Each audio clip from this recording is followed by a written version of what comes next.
Ok, muy buenas tardes a todos los que se encuentran conectados. Vamos a dar inicio a la charla del día de hoy. El tema es las pruebas de aislamiento en calzado de protección personal.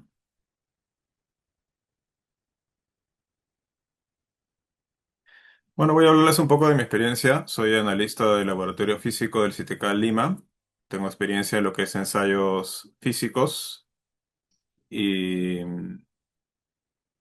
en lo que es control de calidad de calzado, de materiales, así como en metrología y aseguramiento de la calidad. Tengo también experiencia en lo que es metrología eléctrica, en calibración de instrumentos industriales y en plantas de generación eléctrica. He sido ponente varios años en el Simposio Nacional de Metrología, el cual organiza INACAL. Y bueno, recientemente este año he participado como ponente en la 12ª Conferencia Doble Latinoamericana con el tema de el desarrollo de procedimientos de calibración y verificación del equipo para pruebas de aislamiento, que es parte de la exposición del día de hoy.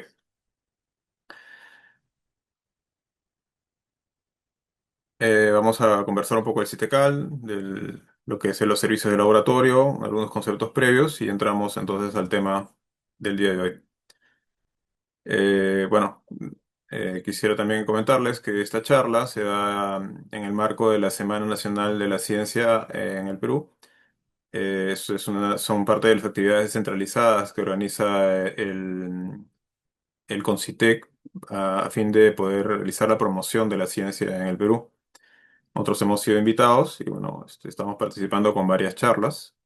Esta es la segunda en la que estoy participando yo y esta es la tercera, que lo cual el CITECAL está brindando, ¿no? Posiblemente van a haber otras charlas que esperamos también cuenten con su participación. Bueno, el CITECAL es el Centro de Innovación Productiva y Transferencia Tecnológica del Cuero, Calzado, Textil, Confecciones e Industrias Conexas. Nosotros somos una institución estatal, la cual tiene como objetivo promover la innovación en estos sectores productivos.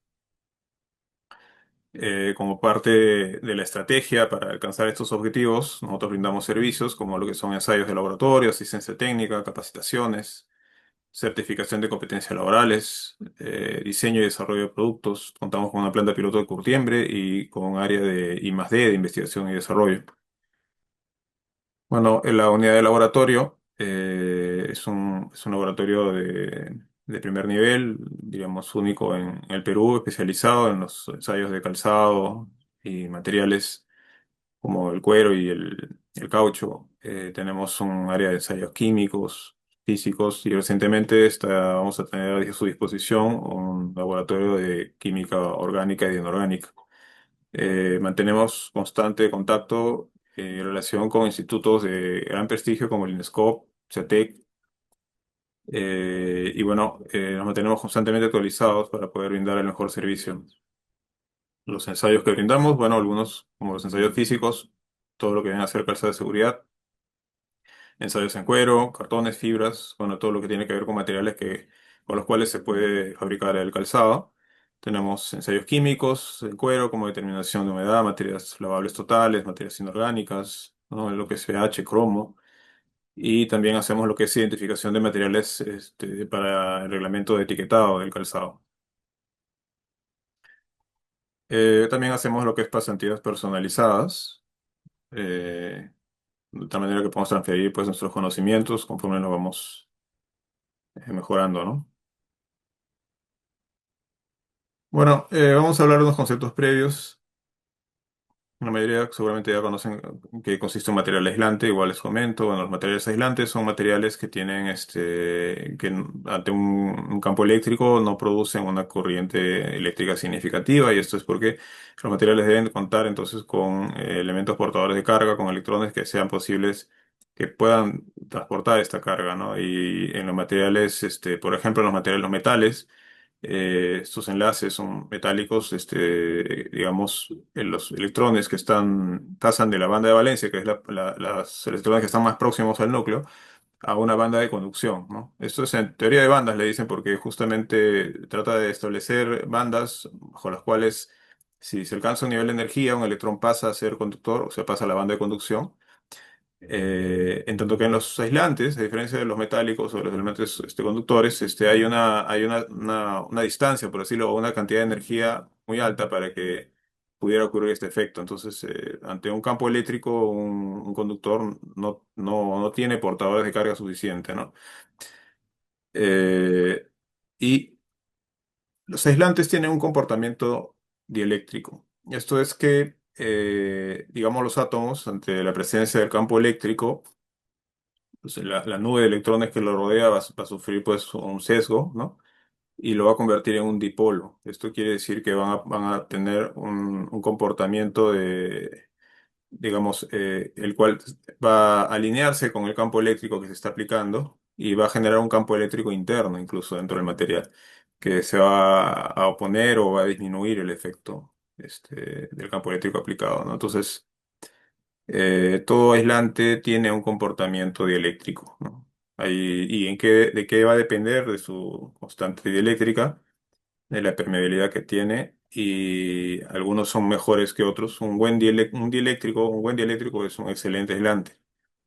No todo aislante es un buen dieléctrico, ¿no? Entonces, les comentaba este comportamiento que tienen. Por ejemplo, un condensador, esto se nota bastante claro, ¿no? Hay dos placas metálicas a las cuales se le aplica una diferencia de potencial. En medio de ellas, si se ha colocado un dieléctrico, va a ocurrir la polarización de estos átomos y va a generar un campo eléctrico interno que se va a oponer al campo eléctrico aplicado, ¿no? Y esto lo reduce en general el efecto, ¿no? Ese es el efecto dieléctrico de los aislantes.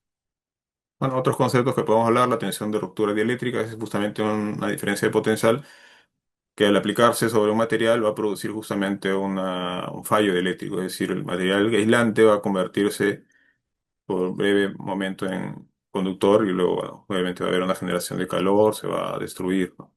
A eso justamente le vamos a llamar fallo dieléctrico, que es, y bueno, la rigidez eléctrica va a ser la diferencia de potencial con la cual se produce ese fallo dieléctrico, ¿no? Ese es el valor de rigidez eléctrica, es la tensión máxima a la cual se puede aplicar un material antes que se produzca un fallo dieléctrico.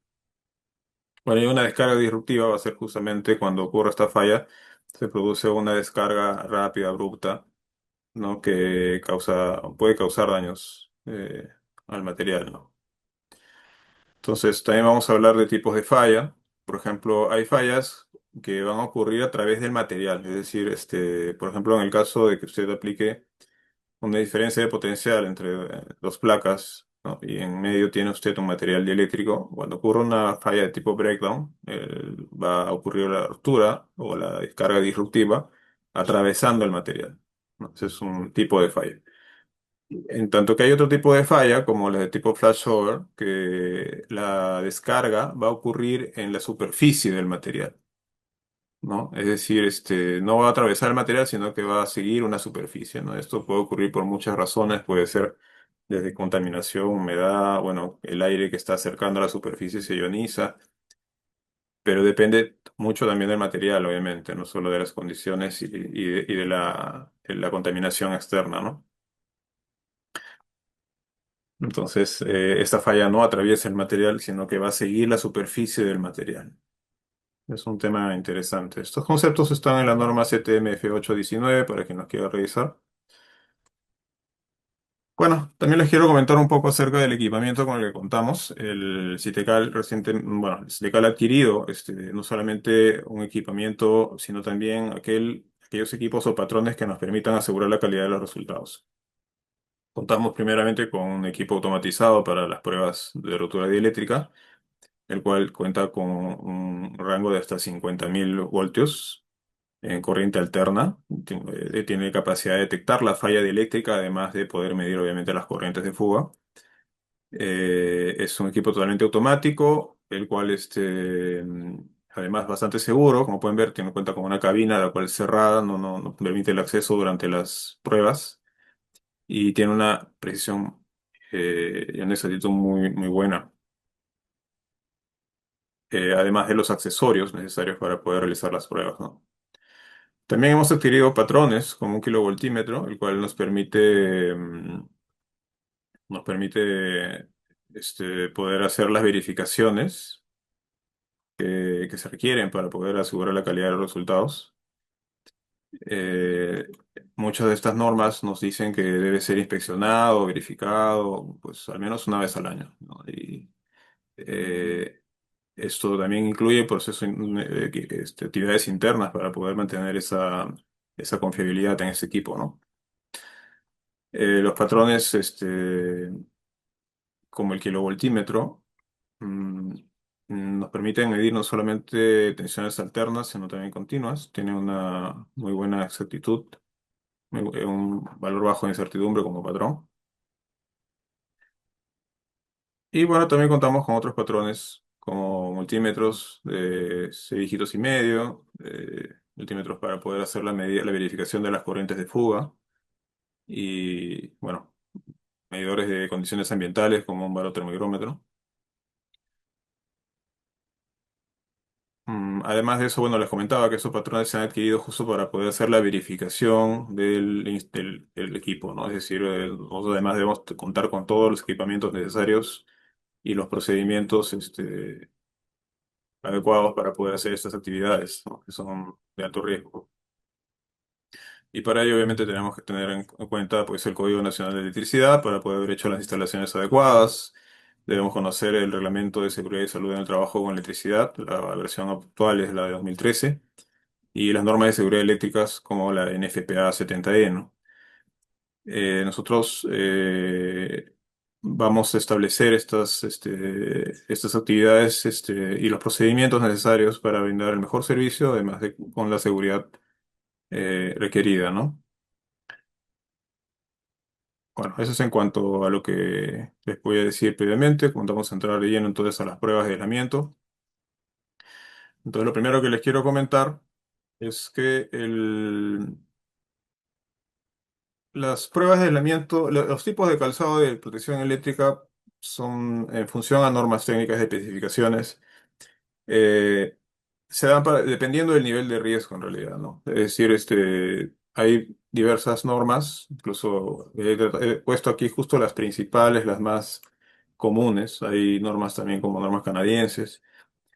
Pero en el Perú y probablemente en la mayor parte del mundo se manejan estas tres normas, primeramente, esas tres especificaciones de calzado de protección eléctrica. Pensamos con la primera, que es la CTMF 2413, la cual es un calzado con corte cuero y con suela aislante. Es decir, la parte aislante solamente va a ser la suela. Los ensayos se hacen en seco, es distinto, es probablemente el calzado más popular, pero se le denomina calzado para riesgo eléctrico y se utiliza en instalaciones donde puede haber un contacto accidental con la tensión. Y hablamos de baja tensión en realidad, o sea, por debajo de 600 voltios probablemente. Después contamos con otro tipo de calzado que es el llamado el verdadero calzado dieléctrico, el que realmente se le llama calzado dieléctrico comúnmente, es según la CTMF 1117, el cual va a ser un nivel de protección mayor, es decir, también es para contacto accidental, ¿no? Pero se utiliza cuando las condiciones pueden degradar muy rápido el calzado de protección 2413, por ejemplo, humedad, partículas metálicas, temperatura, bueno, se tiene que usar un nivel mayor de protección, se utiliza ese tipo de calzado, o sobrecalzados, ¿no? Que es justamente el que está en la imagen. Es una bota bastante ancha, es porque normalmente se usa encima del calzado. Y finalmente tenemos este calzado que según la norma europea, la UNE 5321-1, en la cual para la última versión que existe, ya es un calzado que se utiliza para trabajos en tensión y se va a dividir en varias clases en función a a las instalaciones, al uso que se le va a dar. Entonces vamos a empezar definiendo estas pruebas, las cuales van a corresponder a cada uno de estos niveles, a estos tipos de calzado, ¿no? Entonces, la primera es la especificación que nos da la CTM para la CTMF 2413. Es una norma en la cual establece requisitos para el calzado de protección con puntera, el calzado con puntera de protección. Es decir, son calzados que cuentan con una puntera de protección y por tanto tienen de todas maneras obligatoriamente que realizarse pruebas de impacto y compresión. Pero adicionalmente cuenta con otras especificaciones para, digamos, riesgos específicos, ¿no? Riesgos laborales específicos como lo que es protección metatarsiana, si tiene, debe tener propiedades conductoras, de disipación estática, resistente a la perforación y justamente el calzado de riesgo eléctrico.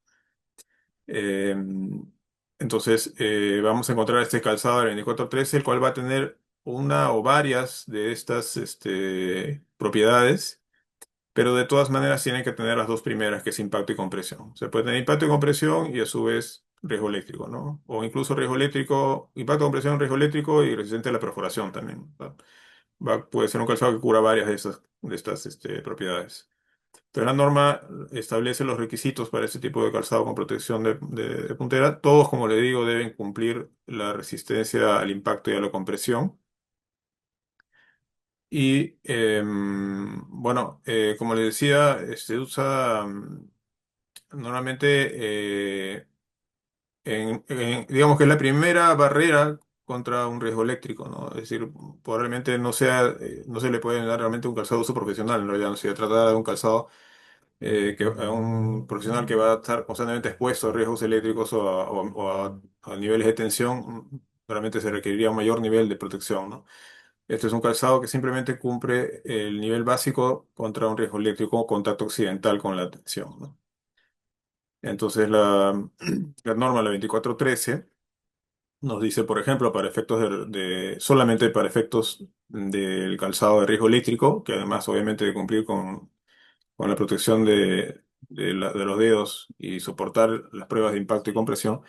Para el tema de riesgo eléctrico debe ser capaz de soportar 18.000 voltios, valor RMS a 60 Hz, o sea, corriente alterna, durante un minuto y no debe ocurrir una corriente de fuga de 1 miliamperio y obviamente no se debe producir una falla dieléctrica. Esta, en esta norma 24.2 están todos los métodos de ensayo para evaluar cada una de las propiedades que les había comentado antes. Em, y bueno, más o menos voy a ponerles un poco cómo nosotros lo desarrollamos con nuestro equipo. Para hacer esta prueba, primero vamos a llenar, obviamente hay que hacer una limpieza del calzado, lo limpiamos. Llenamos el calzado de unas villas metálicas conforme a la norma, ¿no? Tenemos que introducir un electrodo, que pueden ver ustedes acá en la imagen. Es una pieza de cobre unida, obviamente, a uno de los terminales del equipo. Esta va a conformar el electrodo interno. Se tiene que llenar hasta cierta altura indicada por la norma. Esto va a ser el electrodo interno y el electrodo externo va a ser justo la plataforma donde se apoya el calzado, que es una malla metálica, como pueden ver ustedes ahí, ¿no? Acá se ve más claro, ¿no? Pueden ver ustedes, es una plataforma la cual tiene una malla metálica y está conectado al terminal de alta tensión. El terminal interno está conectado al otro terminal que sería el retorno, ¿no? Y finalmente donde está realmente conectada toda la instrumentación que va a permitir hacer la medida de corriente de fuga, por ejemplo, ¿no?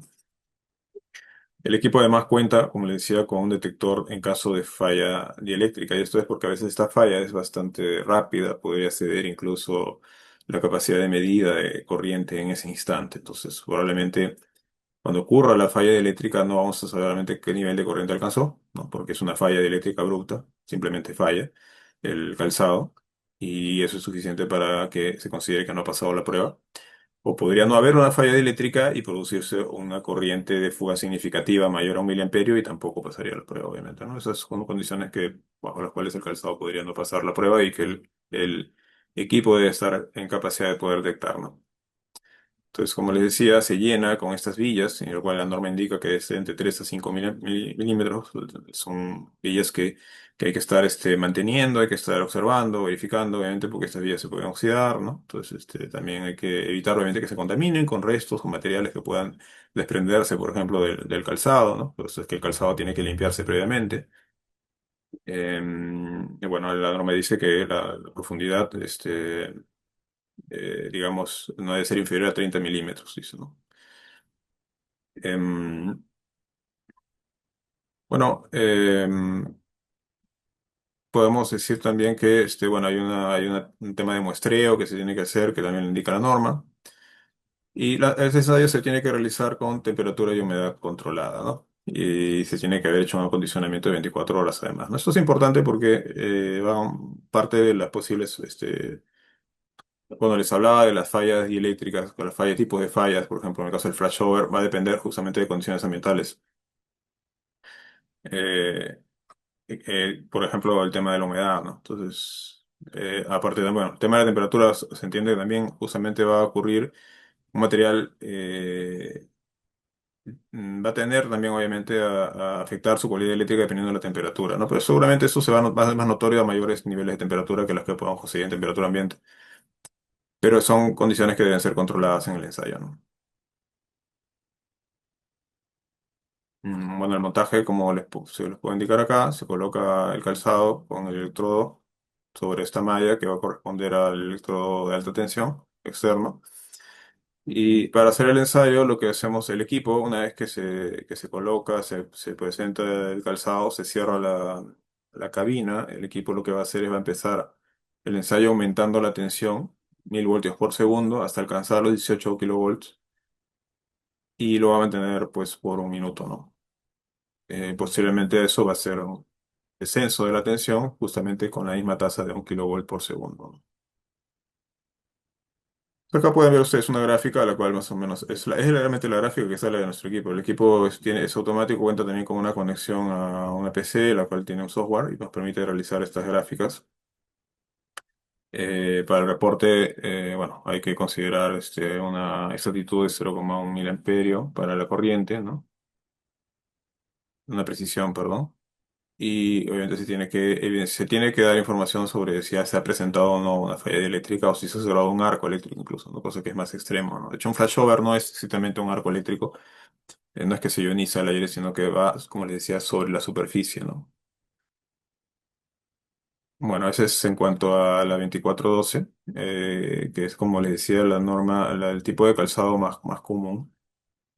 Que comúnmente incluso su nombre es calzado para riesgo eléctrico, a unas personas le llaman calzado dieléctrico, lo cual no es correcto, dado que solamente la suela es dieléctrica, ¿no? Y es un nivel de protección básico.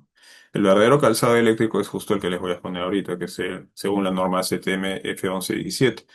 También es para en caso de contacto accidental, se usa tanto como calzado en sí, es decir, para cubrir los pies y también para lo que viene a ser los cubre calzados, que es lo más común en realidad. Normalmente los trabajadores utilizan los calzados 24/12 y cuando van a estar expuestos a un mayor riesgo eléctrico, utilizan los cubre calzados, que son estas botas anchas con las cuales uno se lo pone encima del calzado. Em, entonces, también la norma nos habla de una clasificación, ¿no? Habla de diferentes tipos de cubre calzados, digamos así, o algunos calzados que son solamente se diseñan para usar sobre el calzado normal, ¿no? Un zapato que son más cortos que este. También hay otros que llegan hasta la rodilla, ¿no? Y hay otros que también llegan hasta la rodilla, pero tienen unas solapas que permiten hacer un ajuste, ¿no? Tienen unas correas incluso, ¿no? Para poder hacer un ajuste se llama hermético, ¿no? Los requisitos es que justamente pase una prueba de fusión a la CTMF 1116, ¿no? Y igualmente también hay una información sobre el muestreo. Esta prueba, a diferencia de la primera, nos permite hacer ensayos tanto en corriente continua como en corriente alterna, es decir, tiene ambas opciones para hacer este ensayo. Entonces, la idea de esa prueba es cubrir toda la superficie del calzado, ya no solamente el piso, sino el corte también se va a ensayar, se va a hacer puesto a prueba el corte del calzado, ¿no? Em, el procedimiento que se va a seguir va a ser utilizar agua como elemento conductor. Se va a llenar de agua el calzado para formar el electrodo interno. Y luego el calzado lleno de agua va a estar contenido en otro recipiente, el cual también va a contener agua y va a formar el electrodo externo, ¿no? Se va a mantener niveles tanto interno como externo de agua. eh, y esa distancia, que se le va a llamar la distancia del flashover, la distancia entre electrodos, es la distancia que se va a establecer la norma en función a la tensión.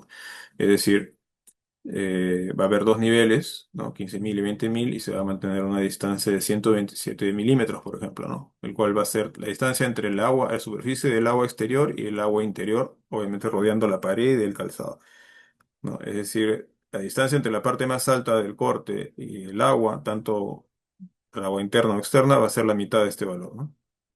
Para corriente continua igual se establece una distancia entre electrodos y el nivel de tensión, ¿no?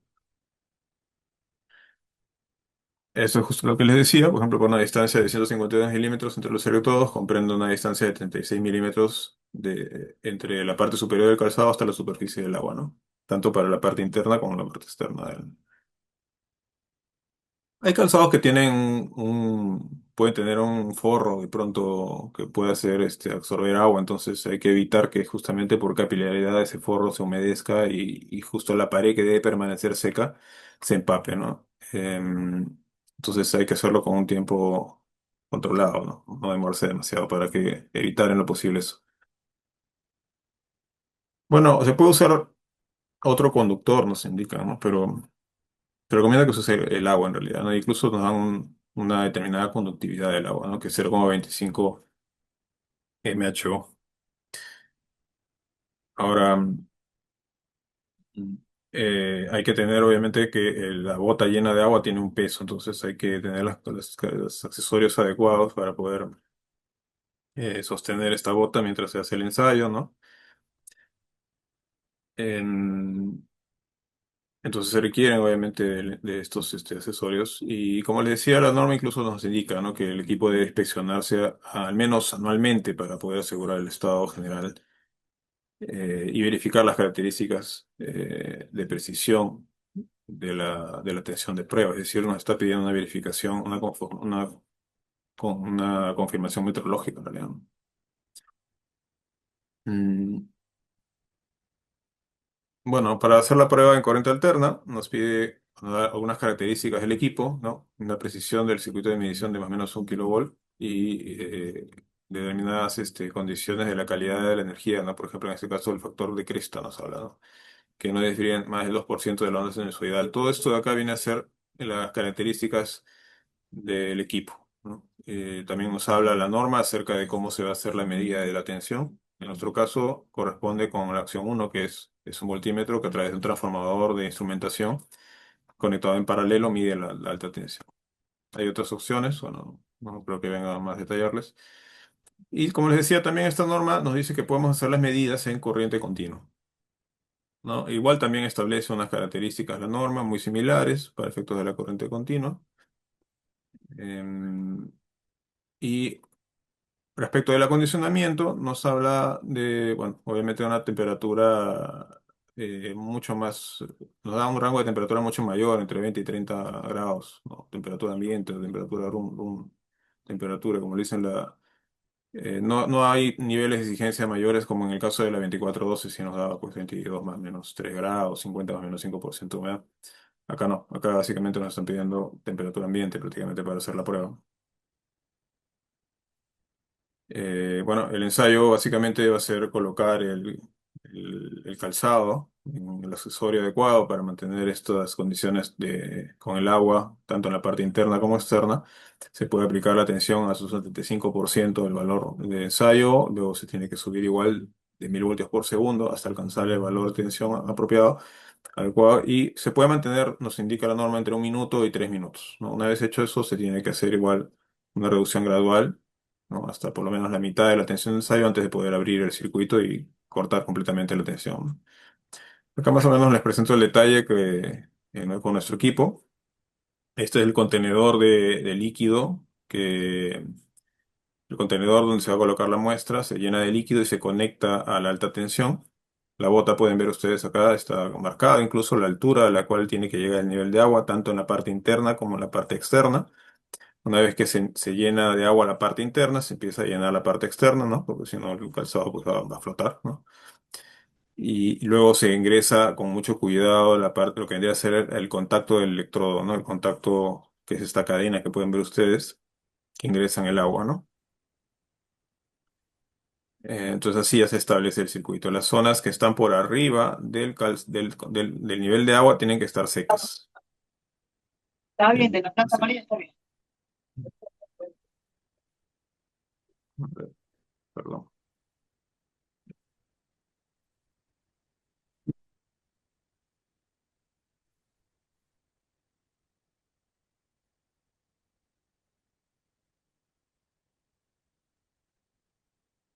Un segundo, por favor. Me están haciendo unas preguntas. Voy a pasar a responderlas al final de la presentación. Bueno, volviendo entonces a la presentación. En el caso de corriente continua, eh, se va a someter a los niveles que correspondían en la tabla que les había mostrado, iguales a un... Es solo que en este caso la tasa de ascenso va a ser de 3000 voltios por segundo. El resto de condiciones son las mismas, entre 1 y 3 minutos, el tiempo en el cual se mantiene la tensión, igual tiene que disminuirse hasta aproximadamente la mitad de la tensión de ensayo antes de cortar completamente la tensión. En ambos casos lo que se va a evaluar es si, si ocurre una falla dieléctrica, no se menciona corrientes de flujo. Eh, Algo que les quiero mencionar antes es que esta es una prueba que no se considera destructiva. Se debe realizar en los calzados con cierta periodicidad. Tanto la primera norma, la 2412, como la segunda, que es la CTMF 1116, no son pruebas destructivas, sino que se tienen que ensayar cada cierto tiempo, ¿no? Para los calzados que se mantienen en uso. Algunas empresas lo que optan, por ejemplo, en el caso de la 2412 del calzado de cuero con piso eléctrico, es simplemente cambiarlos cada 6 meses o cada cierto tiempo, entonces ya no se ahorran el hacer esas pruebas de pronto. En el caso de la 1117 no es tan simple porque son calzados mucho más costosos y seguramente sí se requiere hacer estas pruebas para evaluar.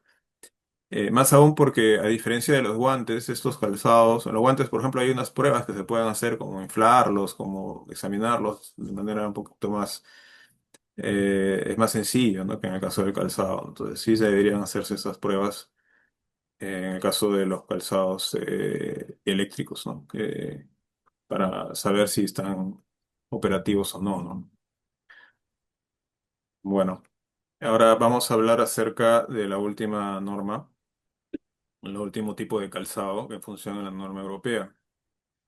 Estos calzados son para trabajos en tensión, es diferente de los primeros, ¿no? Este es un calzado ya más de uso profesional para el sector eléctrico. Y tiene clases de protección hasta los 36.000 voltios y distingue, a diferencia de la AC 1116, entre pruebas para corriente alterna de pruebas de corriente continua, ¿no? Es decir, no dice que sean lo mismo, de hecho establece que deben realizarse de manera independiente, obviamente, en función al uso que se le esté dando al calzado. Lo cual es interesante, ¿no? A mayor riesgo hay que tomar más consideración de repente otros factores que tienen que ver con que obviamente la corriente alterna tiene una frecuencia y muchas veces la protección dieléctrica se ve afectada por esto, ¿no? Ahora, ya ves, ¿para qué has dicho que eres soltero, vamos?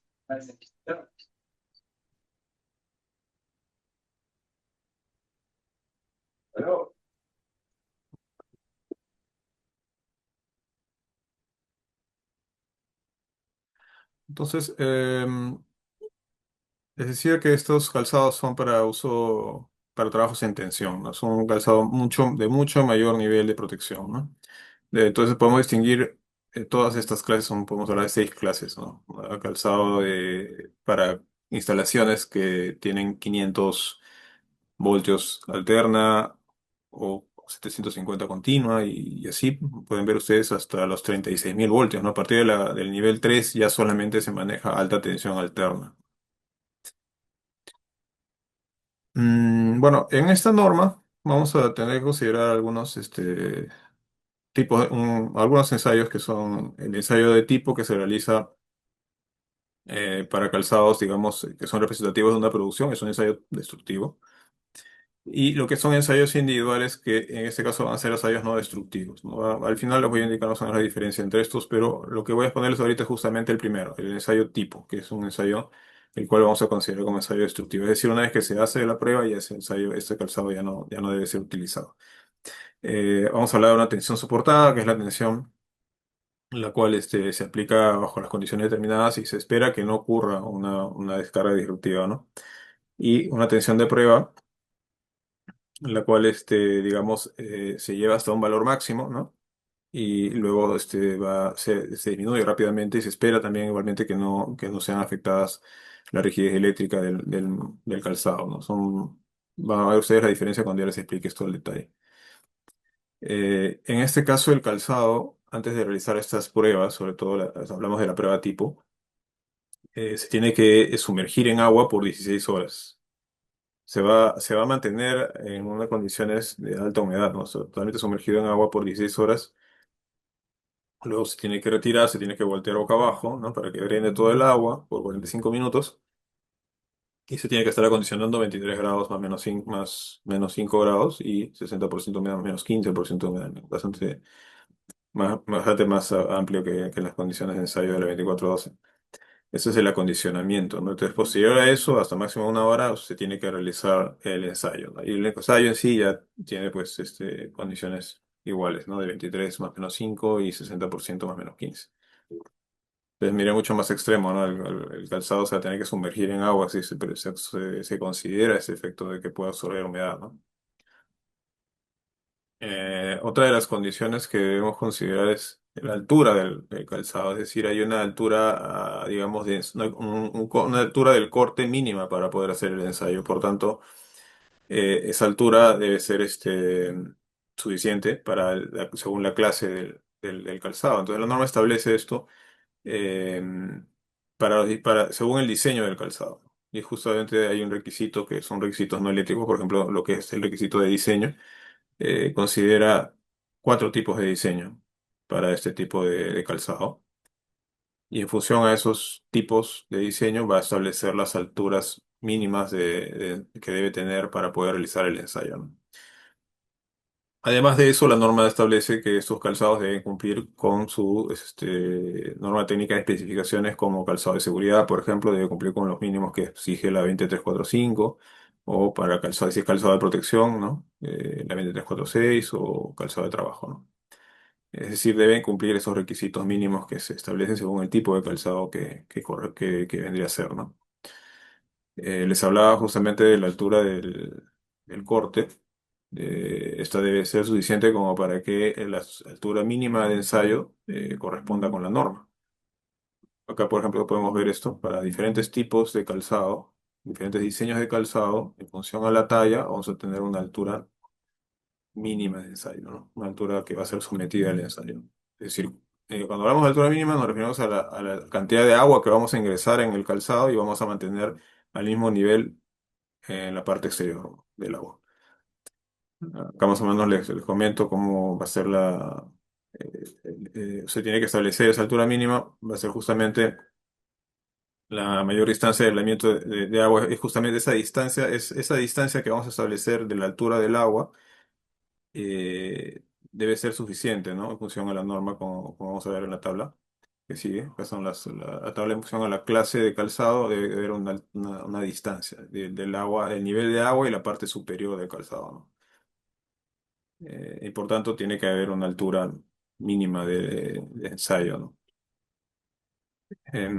Bueno, para eso entonces tenemos que, en las botas, tenemos que marcar esas alturas, esa distancia para poder saber hasta dónde tenemos que llenar el agua, ¿no?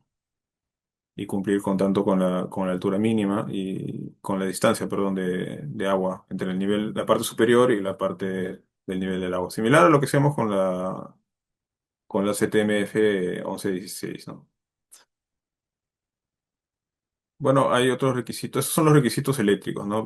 Como les decía, en el caso del calzado o cubre calzado, como les comentaba también existen calzados para poder, que cubren, como en el caso del 1116, para que se ponen encima de la bota. Se tiene que pasar un ensayo de tensión de prueba, que es, digamos, hasta cierto nivel de tensión y se mantiene por un tiempo mayor. Y tiene que pasar un segundo ensayo en el cual se va a llevar hasta un nivel mayor de tensión y luego inmediatamente llega a ese nivel, tiene que descender. Es una especie de prueba más corta, pero con una mayor intensidad. Son dos pruebas que se hacen al calzado. Ahora, cuando El calzado además tiene una protección de corriente continua. Además de esas dos pruebas, se va a hacer una prueba de tensión también en corriente continua. Bien, entonces es independiente. Em, entonces, como les decía, estos ensayos se consideran destructivos, ¿no? Una vez que se ensayan, deberían ser perforados los calzados para que no puedan ser utilizados.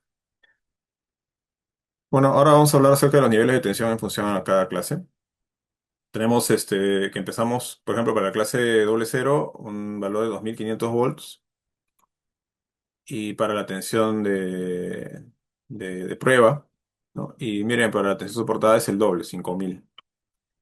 Y se evalúa que no se produzca durante estas pruebas, durante la prueba, tensión de prueba, perdón, una corriente de fuga que también va a depender del diseño, ¿no? Del calzado, ¿no?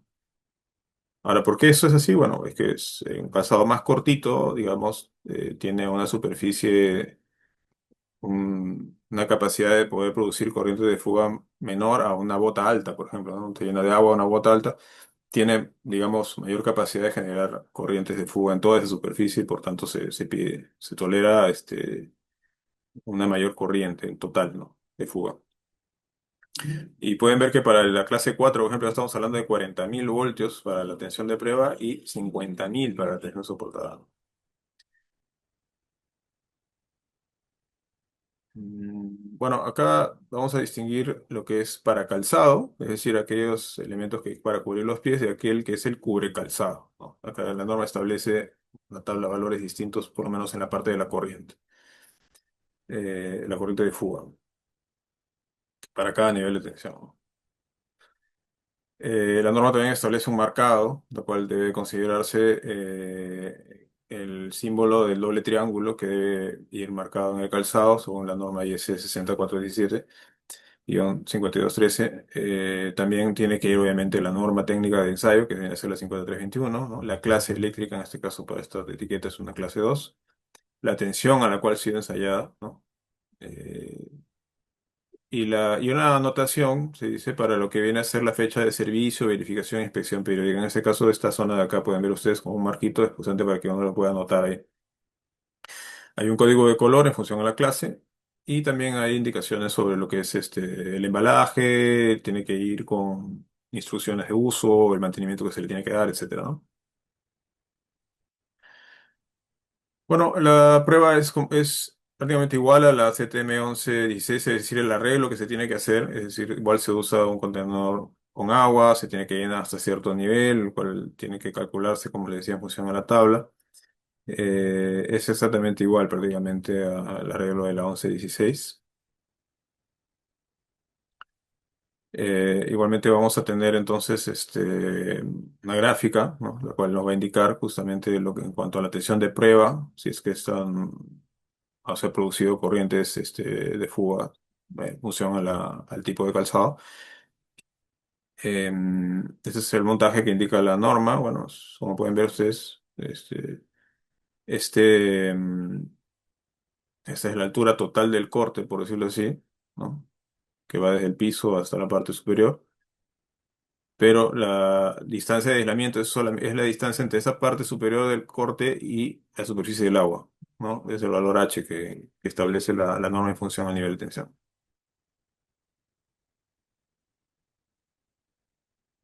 Bueno, hay algunas consideraciones más que les quiero comentar. Hay obviamente una exigencia en cuanto a la exactitud al error de medida máximo tolerable, que es el 3%. También recomienda que se inspeccione y se calibre al menos una vez al año para garantizar la exactitud. De ahí la importancia que tengamos los patrones adecuados para poder realizar esta actividad. Es imprescindible si se quiere cumplir con la norma.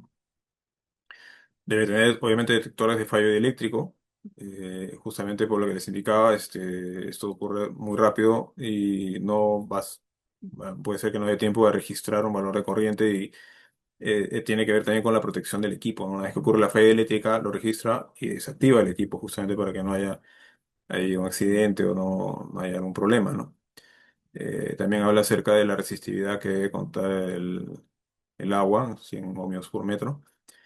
Y habla de evitar la acumulación de ozono y evitar el contorneo a lo largo del corte. En este caso, lo que establece es que tiene que haber suficiente ventilación dentro de la cabina o dentro del espacio donde se está haciendo la prueba. Como le decía, lo que es la tensión de prueba tendría esta gráfica, ¿no? Subimos 1000 voltios por segundo. Una vez que alcanzamos el nivel de tensión de prueba, vamos a mantener 3 minutos. 3 minutos.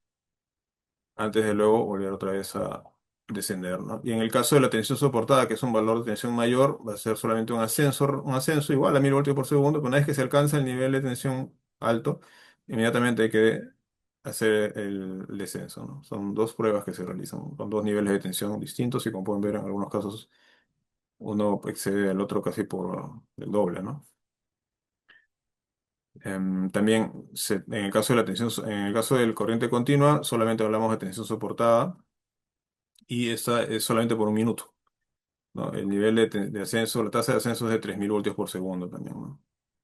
Ahora, esta norma es interesante porque todavía también establece otros ensayos que tienen que ver, primero, con la posibilidad de que estos calzados puedan tener una plantilla de protección resistente a la perforación. Entonces, antes de hacer la prueba, si este calzado tiene una característica de resistencia a la perforación, se tiene que hacer un ensayo de resistencia a la perforación y posterior a ese ensayo, en esa misma probeta, en ese mismo calzado, se tiene que hacer las pruebas de aislamiento, ¿no? Justamente es bastante exigente, como pueden ver, ¿no? Entonces, y por otro lado, también establece un ensayo alternativo, el cual se puede utilizar en calzado que está en producción, en el cual, digamos que establece condiciones menos rigurosas para el ensayo, de tal manera que ya no sea un ensayo destructivo, sino que sea un ensayo que se pueda utilizar para probar si el calzado cumple o no con la norma, o va a cumplir o no con la norma, sin necesidad de destruirlo, ¿no? Esto se hace, primero no se realiza el acondicionamiento, no se tiene que sumergir en agua,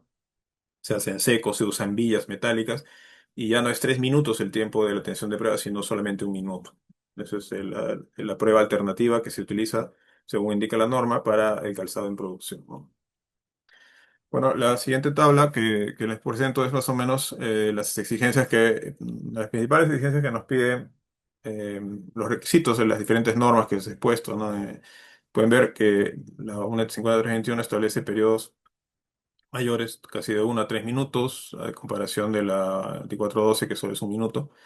Los niveles de tensión obviamente son mayores. El nivel de exactitud, puede ver, la 5321 pide un 3%, la 2412 no especifica. Eh, los alcances también son distintos. Para la 5321 vamos a necesitar un equipo de hasta 50.000 voltios, ¿no? Tanto que para la 2412, pues con 18.000 llegamos al valor necesario. En todos los casos hablamos, bueno, el tema de tensión alterna, por lo menos, de una tasa de incremento de 1000 voltios por segundo, y la ACTMF 1116 establece una tolerancia para esa tasa. Entonces, hacer la confirmación metrológica del equipo nos obliga a verificar, pues, todas estas cosas, ¿no? Primeramente, el tema de la exactitud del kilovoltímetro, la exactitud del amperímetro e incluso la tolerancia con la cual se controla el ascenso o descenso de la tensión, ¿no? Estas son consideraciones importantes de la norma, y esas son las que nosotros desarrollamos en nuestros procedimientos de verificación. Bueno, vamos a proceder a ver algunas de las preguntas. Mm, a ver, acá nos preguntan, ¿cuánto de aislamiento debe tener este zapato si el básico es 18 kilovolts? Justamente, si de repente lo que usted se refiere es a la resistencia.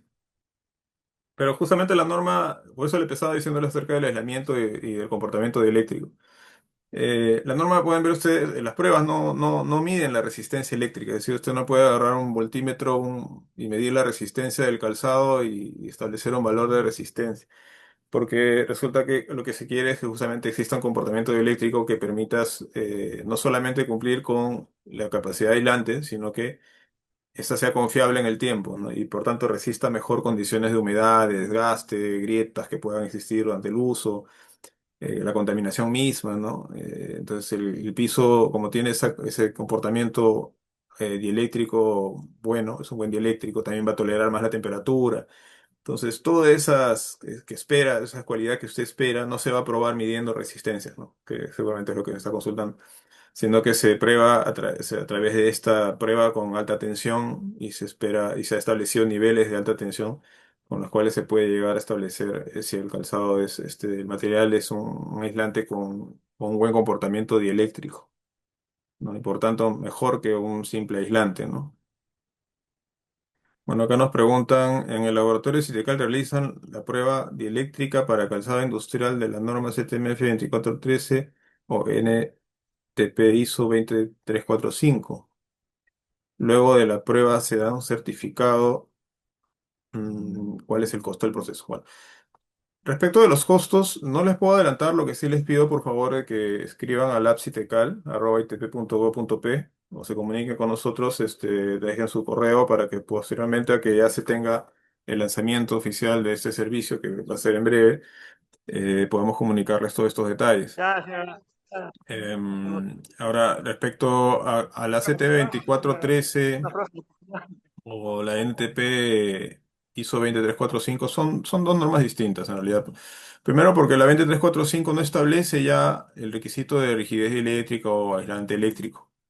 Lo ha retirado justo la NTP actual, sí. Sin embargo, posiblemente versiones de la ISO 20345 tal vez ya no lo va a encontrar así, porque ella considera de que estos son calzados que tienen riesgos especiales y tienen que ser cubiertos por normas determinadas, ¿no? En este caso, ha sido mejor la salida porque resulta de que en la anterior versión se hablaba de como calzado de protección o el calzado aislante o dieléctrico y solamente consideraba la UNE 5321, que como pueden ver es un calzado que primero va a ser totalmente de material polimérico o caucho para uso en tensión.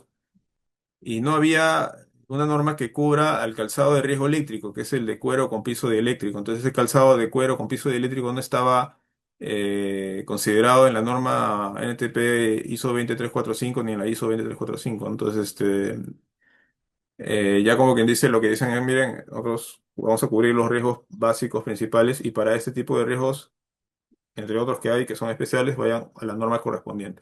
Y está bien, porque por ejemplo, actualmente en el Perú, hay RIS, hay reglamentos internos que establecen como medida de protección para ciertos riesgos eléctricos la 23, la CTMF 2412 o bueno, 13, perdón, o la CTMF 1117. Ninguno de estos están, como les decía, en las normas ISO ni NTP ISO 20345, ¿no?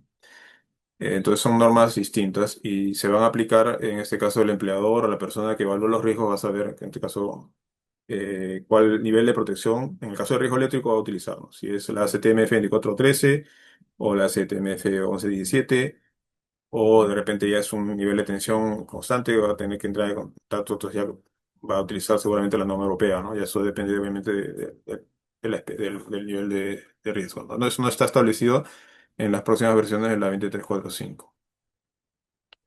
Y respecto a si entregamos certificados, no, nosotros somos un ente, un laboratorio de ensayo, nosotros informamos informes técnicos. No somos una certificadora. Em, Acá nos dicen, buenas tardes, ¿qué diferencia existe entre el zapato con punta de baquelita y de punta de composite? Bueno, para efectos del calzado, de las pruebas de aislamiento, como pueden ver, en ningún momento la norma establece el material de las punteras. Básicamente, se entiende que para la 2412 puede, y tanto para la 1117, el efecto de la puntera está cubierto por las normas que le corresponden, ¿no? Por ejemplo, en el caso, igual para la UNE 5321, por eso indica que si es un calzado de seguridad, bueno, va a tener que ir a la 20345. Si es un calzado de trabajo, bueno, tiene que cubrir los requisitos mínimos de la norma que le corresponde, ¿no? Entonces, respecto de la parte eléctrica, pues no hace mayor diferencia realmente el material, ¿no? Ahora uno tendría, probablemente si el metálico es conductor, entonces puede facilitar que no pase la prueba, ¿no? Pero hay otras condiciones que van a ayudar a que pase la prueba, ¿no? Y hay otras condiciones que van a afectar también que no la pasen. Muchas de las fallas, como les decía, no necesariamente atraviesan el material del piso, que sería el breakdown, ¿no? Sino que van por la superficie, ¿no? Y tal vez habría que pensar, puede ser desde la altura del piso, no solamente el material, ¿no? De hecho, también el diseño mismo puede ayudar probablemente a que pase o que no pase la prueba, ¿no? Se tiene que hacer la prueba. No se le puede descartar un calzado solo por el material de la puntera. No, se tendría que hacer la prueba de todas maneras. La norma no lo descarta por eso. Entonces, los zapatos importados tienen punta de acero y la planta aislante. Se les considera zapato dieléctrico. Bueno, como calzado dieléctrico, si tiene, como les decía, la planta aislante y, bueno, dice la punta de acero. Lo que pasa es que más que nada tendría que ver con el material del corte. Si el material del corte es de cuero y solamente el piso es dieléctrico, entonces muy probablemente, podría corresponder a un calzado de riesgo eléctrico, ¿no? Y tendría que pasar la norma en seco, como les explicaba al principio, hasta 18.000 voltios. Si es un calzado de tipo 2 o tipo todo polimérico, pues puede tener su puntera de metal, ¿no? Pero habría que hacer la prueba realmente para saber si pasa o no pasa, ¿no? De hecho, es curioso, muchas personas creen, por ejemplo, que la bota de PVC convencional, la que usted compra para trabajos en jardín, pues por ser PVC y estar completamente cubierta y ser a prueba de agua, ya necesariamente usted va a pasar las pruebas de rigidez eléctrica y no, lamentablemente no es así. Incluso siendo PVC un buen material eléctrico, lamentablemente no es así, o sea, tiene que pasar la prueba. Ya con experiencia de uso de las pruebas, les diría que no, probablemente si solamente es una bota de jardín, no asegura que pase las pruebas como la CTM 1116, la CTMF 1116 que hay que llenar completamente en agua, ¿no? No tiene sentido hacer la prueba en seco, obviamente, ¿no? Porque se supone que usted lo va a usar en un jardín, ¿no? No se va a poner esas botas para en un ambiente seco, ¿no? Se supone que va a estar en contacto con agua y posible con electricidad. Entonces se tiene que hacer la prueba según el CTM 16 y sí, les aseguro que si es una bota de jardín no pasa. No va a pasar, ¿no? Entonces, ya, Hola, buenas otra tardes. pregunta. Sí, buenas tardes. ¿Qué tal? Buenas tardes. Una consulta. Tengo entendido de que un zapato siendo con la punta de acera certificada, pasando la norma técnica, puede pasar el piso siendo dieléctrico. O sea, el acero es un conductor, ¿correcto? Pero tengo conocimiento de que algún calzado ha pasado la norma técnica, pero el piso y lo que dice la norma técnica que pasa el piso. ¿Puede más o menos aclararme esa duda? Claro, sí, gracias por la pregunta. Bueno, mire, el calzado, como les decía, las normas técnicas no establecen el material de la puntera. Eh, no establecen el material de la puntera. Por eso se tiene que realizar la prueba. No se puede descartar porque tenga la puntera de acero. Eh, Recuérdese que si bien es la prueba que se hace, por ejemplo, en el caso de los calzados de corte de cuero, que puedan tener puntera de acero, es en seco, ¿no? Es en seco primeramente, ¿no? Internamente se va a llenar de vías de metal y estas seguramente pues va a estar por detrás del cuero, ¿no? Y las fallas que puedan ocurrir va a depender mucho obviamente del material del piso, de la altura del piso, del diseño mismo, ¿no? Eh, y podría pasar perfectamente, ¿no? No necesariamente por tener la puntera de metal no va a pasar, no se le puede descartar. Eso es lo que le puedo responder, ¿no? Tendría que hacerse la prueba. De hecho, si usted va a encontrar calzado importado, tal vez incluso que tiene certificado ACTMF 1124, ACTMF 2413 con puntera metálica, ¿no? Entonces entenderá que esos pasan, ¿no? Normalmente ya tendremos más información probablemente cuando hagamos pruebas nosotros con el equipo, ¿no? Y como le digo, la norma no establece que tiene que ser necesariamente puntera no metálica, ¿no? Sí, claro, justamente por eso era la pregunta, ¿no? Los calzados importados, siendo acero, pasan la certificación técnica, dicen que son dieléctricos, son aislantes. Bueno, en este caso sería calzado para riesgo eléctrico, ¿no? Porque seguramente se refiere a estos de cuero con puntera de protección metálica. También podría ocurrir que hayan calzados todo caucho que puedan tener puntera metálica y también puedan aspirar a pasar esta prueba, ¿no? Pero hasta que no se hagan las pruebas, lamentablemente no se puede terminar. Eh, sí, pero sí, respecto a la parte de la norma, puede ver, como le digo, no indica que deba ser material no conductivo o material no metálico, ¿no? O sea, hay que hacer la prueba de todas maneras. Ok, gracias por la aclaración. Ok, gracias a usted por la pregunta. Bueno, acá tenemos otra pregunta. Si está, buenas tardes. Mm, ok, bueno, acá hay un formulario que han indicado para que puedan, si están interesados en, bueno, que ponen, hay en la actualidad calzados que los fabrican con polímeros, estos calzados se dieron en nivel de tensión eléctrica. Bueno, como le decía, ¿no? O sea, pueden ser polímeros, pueden ser incluso materiales que deberían ser dieléctricos, como el PVC, ¿no?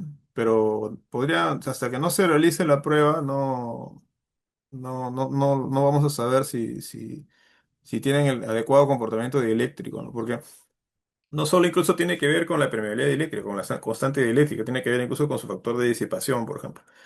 Es decir, la capacidad que tiene de poder disipar, en caso de un campo eléctrico, disiparlo como si fuera la capacidad de disipar ese campo eléctrico también. Son otras características que factor de disipación se llaman en los aislantes.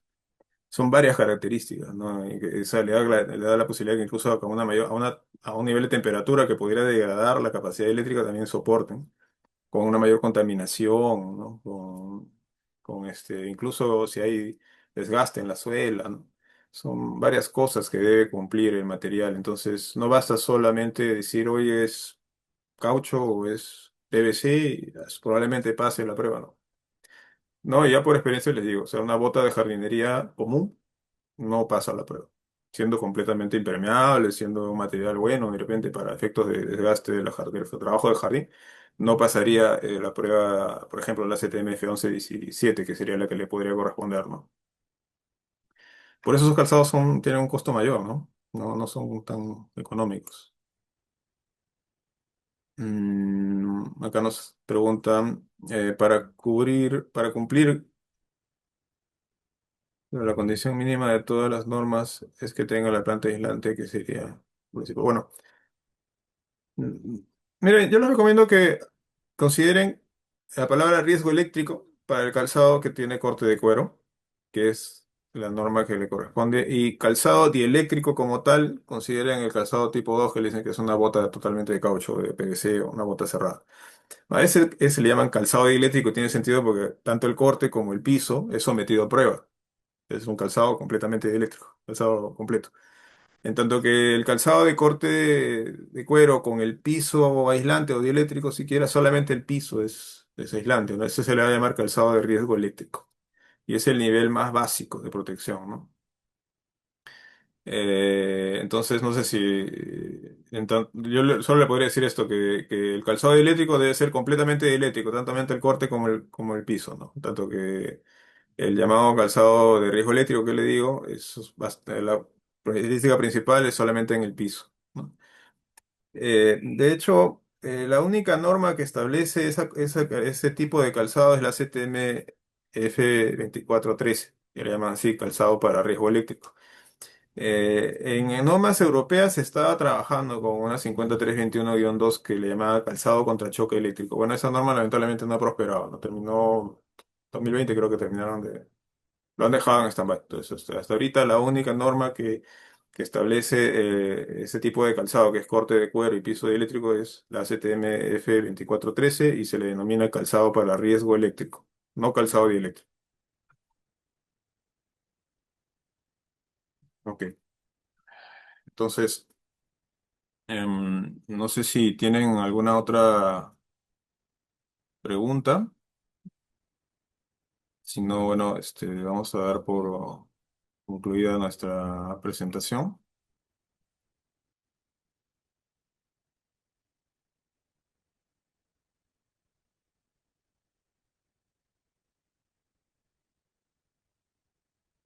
Bueno.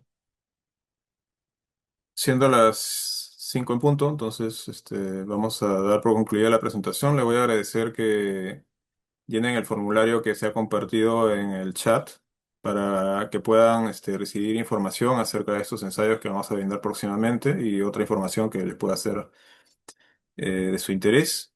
A su vez, les invitamos a que continúen atentos a estas charlas. El próximo tema que vamos a exponer a cargo de otra persona integrante del CITECAL, va a ser acerca de las pruebas eh, para los ensayos de determinación de resistencia al deslizamiento, ¿no? Lo cual es un tema muy interesante que también se está desarrollando en el CITECAL. A ver, creo que tenemos una pregunta, una última pregunta. Acá dice, ¿la prueba solo se realiza una vez o es algo continuo que se debe actualizar y realizar en periodos determinados? Ya. Sí, las pruebas, las primeras pruebas, las que les decía, todos los ensayos que todas las normas que les he presentado tienen al menos un ensayo que es no destructivo, ¿no? En el caso de la CTMF 2412 es un ensayo no destructivo que debería realizarse cada cierto tiempo, ¿no? Cada cierto tiempo, siendo un calzado de muy baja protección eléctrica, tal vez tenga que hacerse, pues, a los 6 meses, al año, eso habría que evaluar si es que el calzado está sometido a condiciones que degradan rápidamente su cualidad eléctrica, ¿no? Como es la humedad, el desgaste, temperatura, contaminación, etcétera. Entonces tal vez haya que hacer controles intermedios y luego ir viendo a ver si esos se extienden más mayor tiempo, ¿no? Igual para la CTM 1116, ¿no? Que también es una norma, es un ensayo que se realiza incluso de manera periódica, como también se tiene y este calzado todavía tiene que tenerse con más cuidado, ¿no? Tiene que almacenarse correctamente, etcétera. De hecho, cuando está almacenado mucho tiempo sin uso, también tiene que hacerse evaluaciones periódicas para poder ver si está vigente sus cualidades.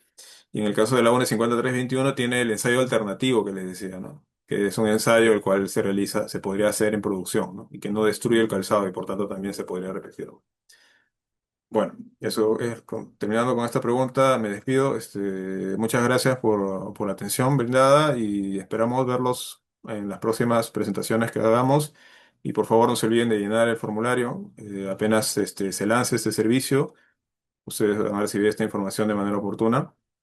Siéntanse en la libertad de poder, cualquier pregunta que les haya quedado o que surja posiblemente después, de escribirnos. Encantados de poderles responder. Entonces, muchas gracias y será hasta otra oportunidad. Gobierno del Perú.